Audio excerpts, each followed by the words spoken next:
ये देखो, ये सबसे इंपॉर्टेंट पार्ट है आप लोगों के लिए कि जो लिखित परीक्षा होगी उसका जो पाठ्यक्रम है वो क्या होगा। तो पहले तो देखो, ये लिखित परीक्षा होगी, ये आपको ध्यान रखना है। एक प्रश्न पत्र होगा, कुल 100 मार्क मतलब क्वेश्चन होंगे, 2 घंटे का समय मिलेगा।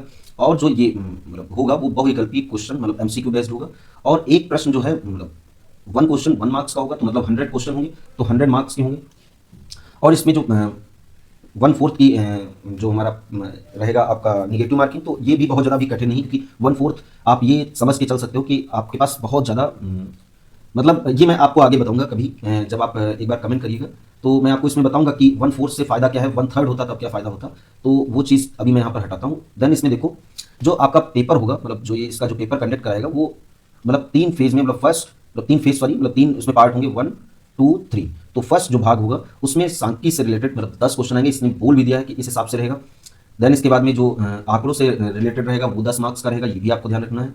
देन सेंटर टेंडेंसी या आप देखोगे कि डिस्पर्जन, ये सारी चीज़ें इसमें रहेंगी। ये सारा आपका सिलेबस है, अभी मैं आपको इसको इंग्लिश में भी समझा देता हूँ।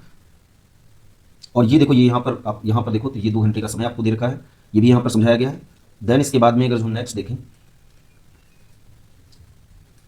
ये आपको डिटेल में हिंदी में सिलेबस दे रखा है, तो आप हिंदी में देखना चाहते हो तो आप इसको अच्छे से देखना। बट मैं आपको इंग्लिश में अच्छे से समझाता हूँ कि इसका क्या क्या सिलेबस रहेगा। तो देखो, ये हमारा कुछ सिलेबस है।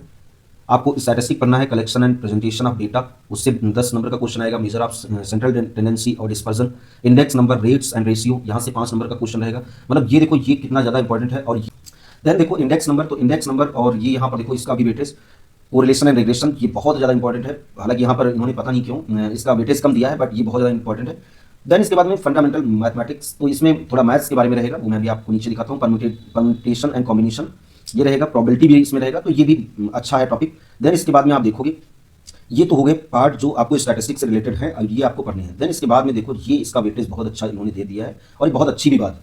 ये देखो, ये यहाँ से क्वेश्चन जो स्टैटिस्टिकल मेजर हैं इंडियन इकोनॉमी में, तो उनको मैं जैसे बात आपने पढ़ा होगा जीडीपी, और आपने पढ़ा होगा परचेजिंग पावर, डब्ल्यूपीए, ये सब मतलब जो इंडिकेटर होते हैं, ये इनके बारे में 10 मार्क्स का है और ये बहुत इंपॉर्टेंट है। और आप देखोगे कि सेंसस, सॉरी एक मिनट, सेंसस जब आप देखोगे तो वहाँ पर ये बहुत ज़्यादा इसका वेटेज है, और इसमें इंडियन स्टैटिस्टिकल सर्विस मतलब सिस्टम ये किस हिसाब से उसमें सारी चीज़ें होती है। तो ये 15 मार्क्स आपको ऐसे हैं कि ये अगर जो बात आपको आते होंगे तो आप 1 मिनट में करोगे, अगर नहीं आते होंगे तो आपको बहुत ज़्यादा टाइम लगने वाला है।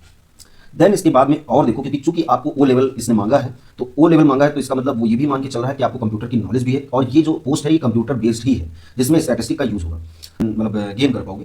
देन आप देखोगे कि उत्तर प्रदेश जो है, सिंपल सी बात है, आप उत्तर प्रदेश की पोस्ट के लिए आप अप्लाई कर रहे हो, तो जितना भी यहाँ पर जैसे बाद में आप कला साहित्य ये सारी चीज़ें जो देखोगे वो सारा इसी से रहेगा।